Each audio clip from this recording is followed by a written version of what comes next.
এবার হয়তো চিত্রনায়িকা অপু বিশ্বাস তার পরিবারের সাথে ছেলে জয়ের জন্মদিনের কোনো ভিডিও বা ছবি ভাইরাল করবেন না বা ফেসবুক সোশ্যাল মিডিয়ায় আপলোড করবেন না। কারণ কি?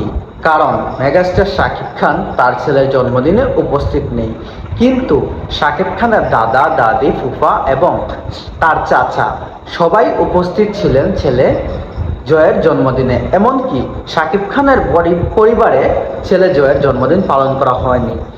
অপু বিশ্বাসের বাসায় শাকিব খানের পরিবারের সবাই যান, সেখানে ছেলে জয়কে উইশ করেন, এমনকি তাকে গিফটও দেন। সেখানে ছিলেন শাকিব খানের বাবা, শাকিব খানের মা, এমনকি তার ভাতিজা, এমনকি তার ফুপ্পি। তাদেরকে গিফট করতে দেখা যায় ছেলে জয়কে, কিন্তু সেখানে অনেক দুঃখের বিষয় হলো সেখানে মেগাস্টার শাকিব খান নিজেই উপস্থিত ছিলেন না। অনেক ভিডিওতে এমনকি কিছু ফটোতে আমরা দেখতে পাচ্ছি যে শুধু সেখানে তার দাদা দাদিকে দেখা যাচ্ছে, কিন্তু শাকিব খানের কোনো উপস্থিতি সেখানে দেখা যায়নি। কারণ কি?